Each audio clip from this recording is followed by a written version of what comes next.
Hello and welcome back to my channel PhD Guruji. This is Rahul Mumbai once again.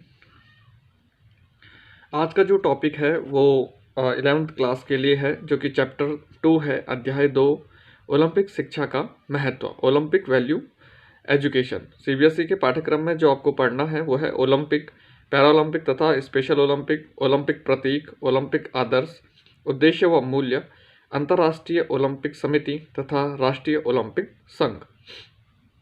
प्रस्तावना, introduction पढ़ लेते हैं। Olympic आंदोलन शब्द का तात्पर्य उन प्रयासों से है जो प्राचीन ओलंपिक खेलों से लेकर आधुनिक ओलंपिक खेलों तक के आयोजन में सम्मिलित थे। ओलंपिक आंदोलन के इतिहास को अच्छी तरह से समझने के लिए हमें प्राचीन ओलंपिक खेलों से लेकर आधुनिक ओलंपिक खेलों तक के विषय में पूरी जानकारी होनी चाहिए, जो कि निम्नलिखित है। तो यहाँ से क्लियर होता है कि दो प्रकार के ओलंपिक गेम्स हुआ करते थे, जिनको कि एक एंशियंट ओलंपिक कहा जाता है और एक को मॉडर्न ओलंपिक कहा जाता है। एक प्राचीन ओलंपिक खेल थे और एक मॉडर्न ओलंपिक खेल थे। तो हम यहाँ पे देखते हैं कि प्राचीन ओलंपिक खेल कैसे स्टार्ट हुए, किस तरीके से स्टार्ट हुए।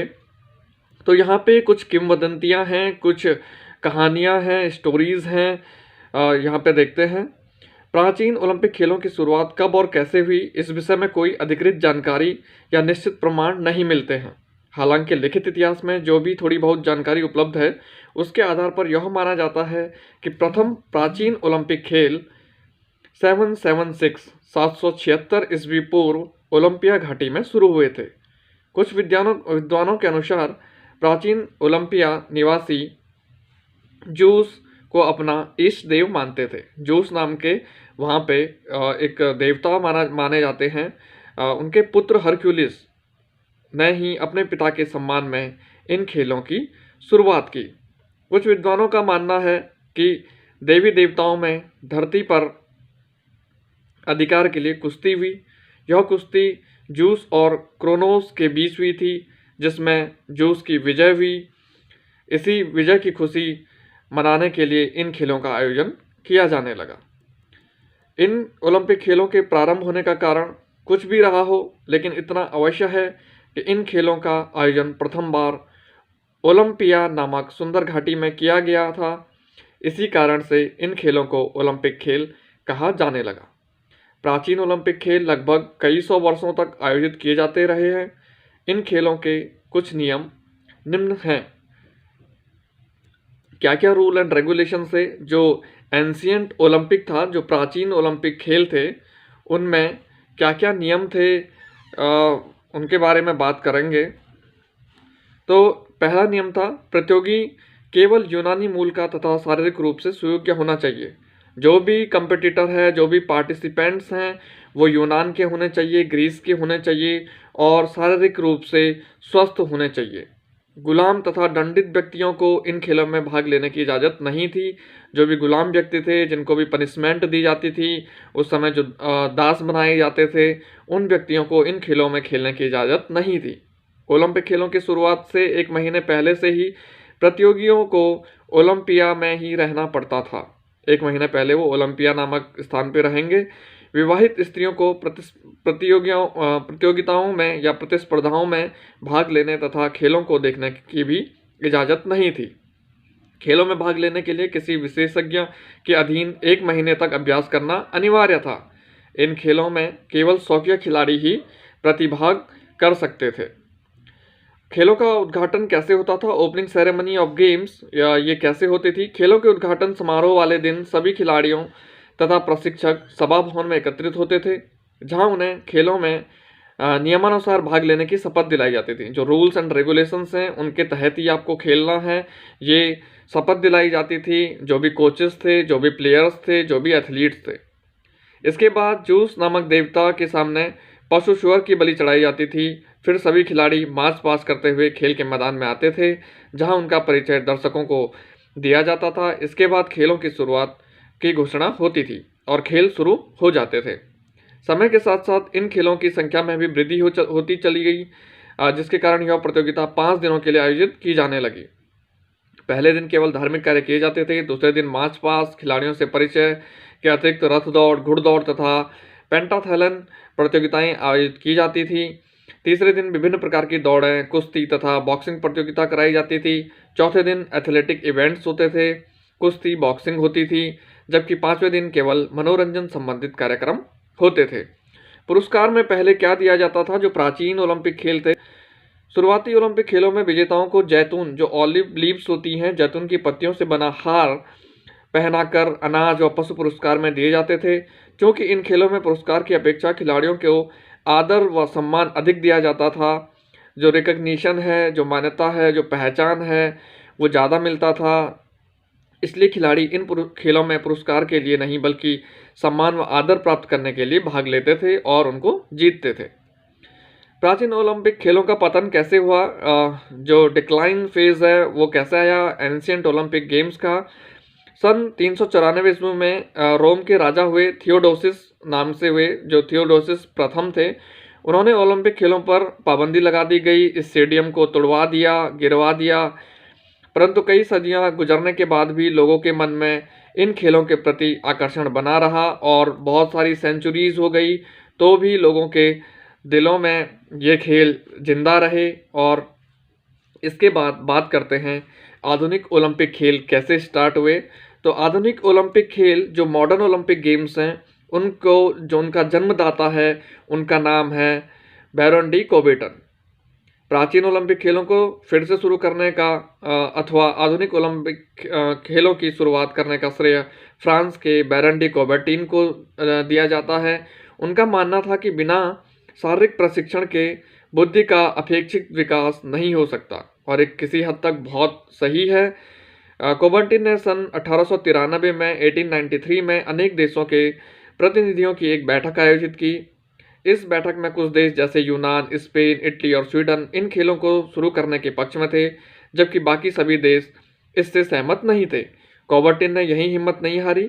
उनके ही प्रयासों के फलस्वरूप एक बार 16 जून 1894 को पेरिस में 13 देशों की प्रतिनिधियों की एक बैठक हुई।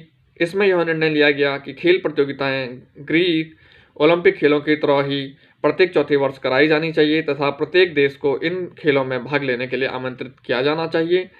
काफ़ी प्रयासों के बाद कॉबेटिन को प्रथम ओलंपिक खेलों को एथेंस में सन 1896 में 1896 में शुरू करने में सफलता मिली। तो जो फर्स्ट ओलंपिक जो मॉडर्न ओलंपिक गेम्स थे वो स्टार्ट हुए थे 1896 में, और जो प्राचीन ओलंपिक खेल थे वो हुए थे 776 बिफोर क्राइस्ट, 776 ईस्वी पूर्व। बात करते हैं वर्तमान युग के प्रथम ओलंपिक खेल यूनान ग्रीस के एथेंस नगर में सन 1896 में आयोजित किए गए। इन खेलों में केवल 13 देशों ने भाग लिया था। हालांकि धीरे धीरे ओलंपिक खेलों में भाग लेने वाले देशों की संख्या में वृद्धि होती गई। 1972 में म्यूनिख, पश्चिम जर्मनी ओलंपिक खेलों में 122 देशों ने भाग लिया। 2 विश्व युद्धों के कारण 3 बार 1916, 1940 और 1944 ओलंपिक खेल आयोजित नहीं हो पाए। सिर्फ उनको मनाया नहीं गया, ऑफिशियली उनको नदारत या खारिज नहीं किया गया था, लेकिन उनको सेलिब्रेट नहीं कर पाए थे ड्यू टू वर्ल्ड वॉर। इसके बाद में बात करते हैं कि आज के टाइम में जो ओलंपिक गेम्स हैं, जो 2016 के रियो डी जेनेरियो ब्राज़ील में गेम हुए थे, उसमें 200 कंट्रीज़ ने पार्टिसिपेट किया था और 11,000 समथिंग अबव 11,000 समथिंग एथलीट्स ने पार्टिसिपेट किया था। इसके बाद बात करते हैं ग्रीस ओलंपिक खेल क्या होते हैं। 2 टाइप के ओलंपिक गेम होते हैं, एक होता है समर ओलंपिक गेम्स, एक होते हैं विंटर ओलंपिक गेम्स। तो पहले समर ओलंपिक गेम्स हुए थे, जो ये मॉडर्न ओलंपिक गेम्स की बात करते हैं 1896 में, वो ग्रीष्म ओलंपिक खेल थे, ग्रीष्मकालीन ओलंपिक खेल थे। उसके बाद विंटर ओलंपिक्स हुए, वो स्टार्ट हुए 1924 से। तो हम पहले ग्रीष्म ओलंपिक खेल के बारे में पढ़ते हैं। प्रथम ग्रीष्म ओलंपिक खेलों का आयोजन सन 1896 में किया गया था, जो कि एथेंस में हुए थे, ग्रीस में हुए थे। इसके बाद 1896 से 1960 तक के बीच केवल 14 ग्रीष्मकालीन ओलंपिक खेलों का आयोजन ही किया जा सका। 2 विश्व युद्धों के कारण बीच में 3 बार इन खेलों का आयोजन नहीं किया जा सका। हालांकि आधिकारिक रूप से रद्द घोषित नहीं किया गया था। ओलंपिक रिकॉर्ड में केवल यह उल्लेख है कि उन्हें मनाया नहीं गया, सेलिब्रेट नहीं कर पाए। इसी कारण से 1916, 1940 और 1944 के ग्रीष्म ओलंपिक खेलों को मनाया नहीं जा सका। ग्रीष्म ओलंपिक खेलों को निम्नलिखित 3 उद्देश्यों से के साथ बहाल किया गया था कि इसमें क्या-क्या उद्देश्य होंगे। पहला था पूरे विश्व में शारीरिक शिक्षा और खेलों का विस्तार करना था। इसी उद्देश्य के साथ ग्रीष्म ओलंपिक खेलों को लाया गया था। खेलों के विभिन्न रूपों में निष्पादन के स्तर को उठाना, जो परफॉर्मेंस है उसके स्तर को, उसके लेवल को उठाना था। अंतर्राष्ट्रीय समझबूझ और शांति को बढ़ावा देना था। जहाँ तक पहले 2 उद्देश्य का संबंध है, खेलों को बहुत सफलता प्राप्त हुई। जहाँ तक तीसरे उद्देश्य का संबंध है, विश्व धीरे धीरे शांति से दूर जाता रहा। जब तक देश अपने राष्ट्रीय प्रदर्शन, अपने राष्ट्रगान गाते, अपने स्वकेंद्रित आर्थिक ढांचे पर केंद्रित रहते हैं। यह संदेहजनक लगता है, लेकिन ओलंपिक खेल कभी अंतर्राष्ट्रीय शांति और मित्रता का वातावरण उत्पन्न करने में पूरी तरह से सफल होंगे। बिल्कुल होंगे, ज़रूर होंगे। यहाँ पे थोड़ा सा नेगेटिव पॉइंट इन्होंने दिया है, लेकिन मेरा मानना है कि इससे आज का जो टाइम है वो एक दूसरे से लड़ने झगड़ने का नहीं है। आप गेम में ही, खेलों में ही डोमिनेंस दिखा के ये दिखा सकते हैं, ये जता सकते हैं कि हमारी कंट्री आपकी कंट्री से कितनी अच्छी है। तो बात करते हैं इसके बाद ग्रीष्म ओलंपिक खेलों में प्रथम स्थान को स्वर्ण पदक, द्वितीय स्थान को रजत पदक तथा तृतीय स्थान विजेता को कांस्य पदक दिए जाने की परंपरा 1904 में अमेरिका के सेंट लुइस से आयोजित खेलों में हुई थी। अब ग्रीष्मकालीन खेलों को काफ़ी प्रचार प्रसार मिल चुका है। वर्ष 1896 एथेंस यूनान ओलंपिक में 9 प्रतियोगिताओं के साथ केवल 13 राष्ट्रों ने भाग लिया था, जबकि वर्ष 1948 में लंदन इंग्लैंड में आयोजित ओलंपिक खेलों में 18 प्रकार के खेलों के लिए 59 देशों ने भाग लिया। तो वहीं वर्ष 2000 सिडनी ऑस्ट्रेलिया में आयोजित किया हुआ था खेलों में 28 खेलों के लिए 199 देशों के एथलीटों ने भाग लिया था। शीतकालीन जो ओलंपिक खेल हैं, विंटर ओलंपिक खेल हैं। शीतकालीन ओलंपिक खेलों की शुरुआत सन 1924 में हुई थी। इन खेलों का आयोजन ऐसे ओलंपिक देशों में किया जाता है जहां खेलों के दौरान अत्यधिक ठंड और बर्फ हो। ग्रीष्म ओलंपिक खेलों की तरह शीत ओलंपिक खेल भी अंतर्राष्ट्रीय खेल आयोजन है, जो हर 4 वर्ष में एक बार आयोजित किए जाते हैं। प्रथम शीत ओलंपिक खेलों, जो शीतकालीन ओलंपिक खेल थे, उनका आयोजन 1924 में सामोनिक्स फ्रांस में किया गया था। उन खेलों में जिन खेल प्रतियोगिताओं को शामिल किया गया था वे थी ice hockey, bobsleigh, curling, Nordic skiing, cross country और स्केटिंग इत्यादि। तो ये जो शीतकालीन खेल हैं, ये बर्फीली जगहों में खेले जाते हैं, इसीलिए इनका नाम विंटर ओलंपिक्स गेम है, शीतकालीन ओलंपिक खेल हैं। वर्ष 1924 से 1936 तक यह खेल प्रतिवर्ष आयोजित किया जाता था। ये फैक्ट यहाँ पे गलत है, क्योंकि ये भी स्टार्टिंग से जो विंटर ओलंपिक्स गेम है वो 1924 से स्टार्ट हुए, उसके बाद 28 में हुए, 32 में हुए, 1936 में हुए, 1948 में हुए, और ऐसे ही करके ये हर प्रत्येक 4 सालों में आयोजित किए जाते थे। 1992 में आयोजित हुआ ये भी ग्रीष्म कालीन ओलंपिक खेलों की तरह। और उसके बाद जो शीतकालीन ओलंपिक खेल थे वो पहला ऐसा ओलंपिक खेल जो कि 2 वर्ष बाद हुआ था, वो है 1994 का, जो कि नॉर्वे में हुआ था। पहला ऐसा ओलंपिक खेल है शीतकालीन जो कि 2 साल के अंतराल में हुआ, वरना जितने भी ओलंपिक गेम्स हुए हैं उससे पहले भी और उसके बाद भी वो 4 साल के अंतराल में हुए हैं, जैसे कि समर ओलंपिक गेम्स होते आए हैं। तो यहाँ पे ये फैक्ट थोड़ा सा गलत लगता है।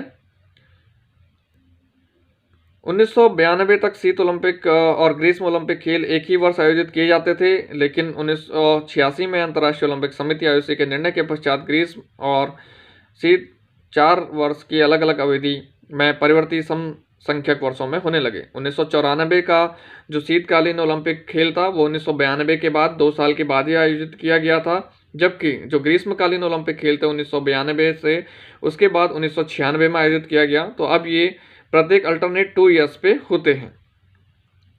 तो अब बात करते हैं शीत ओलंपिक खेलों में खेले जाने वाले कई खेलों की ओलंपिक खेलों में स्थायी खेल का स्थान मिला, जैसे alpine skiing, short track speed skating, free style skiing, leg skeleton और स्नोबोर्डिंग इत्यादि।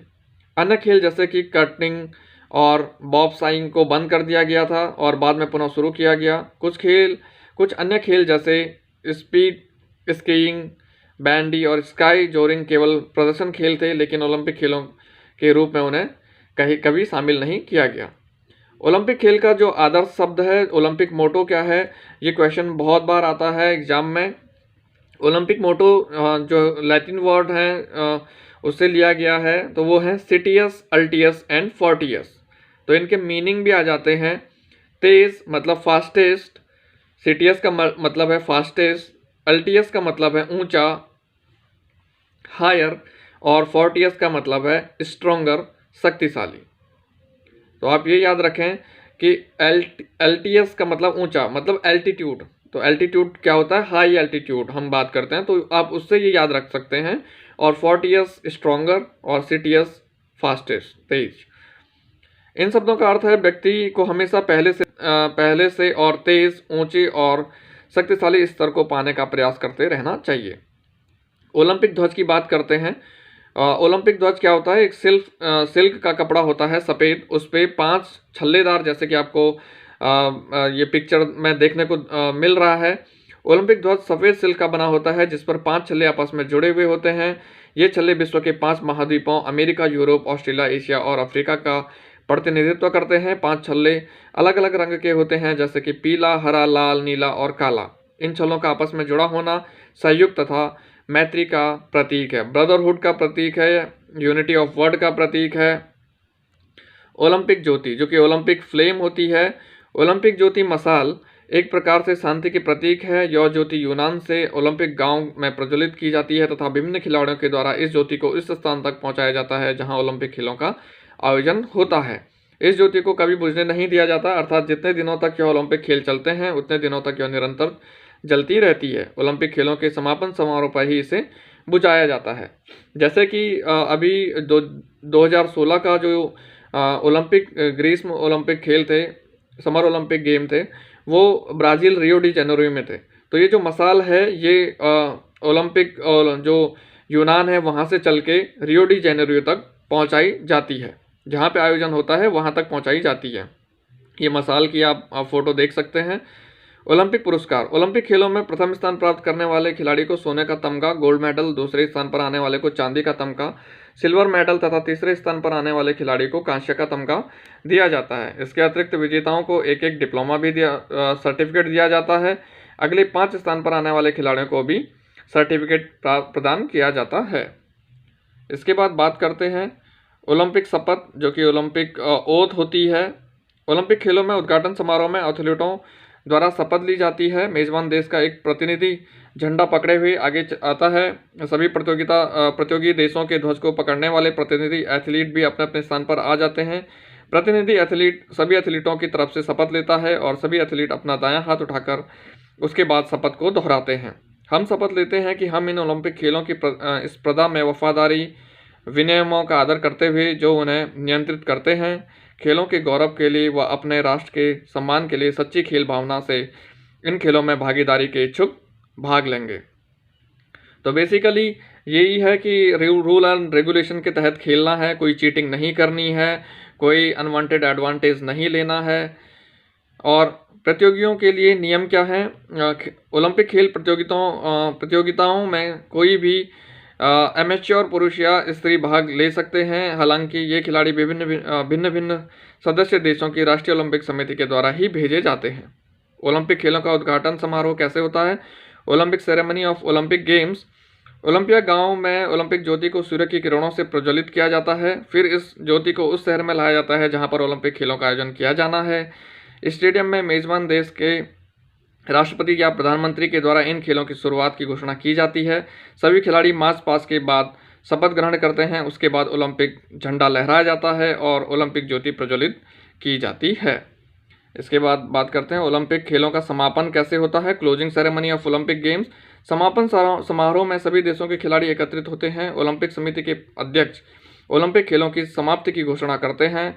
जो प्रेसिडेंट होंगे ओलंपिक समिति के, वो समापन की घोषणा करते हैं। उसके पश्चात ओलंपिक झंडे को नीचे उतारा जाता है और यह झंडा मेजबान शहर के मेयर को रखने के लिए दिया जाता है। इसके पश्चात ओलंपिक ज्योति को बुझा दिया जाता है और ओलंपिक गीत के साथ खेल समाप्त हो जाते हैं। तो यहाँ तक आज की क्लास यहीं तक है। और इसमें ओलंपिक जो मॉडर्न और एंशियंट ओलंपिक थे या विंटर ओलंपिक थे, उनका ब्रीफ इंट्रोडक्शन था, और मोटो जो आदर्श वाक्य हैं वो था ओथ थी, और फ्लेम थी जो ज्योति है। इसके बाद नेक्स्ट क्लास होगी पैरालंपिक गेम्स और etcetera. Thank you so much, thank you all.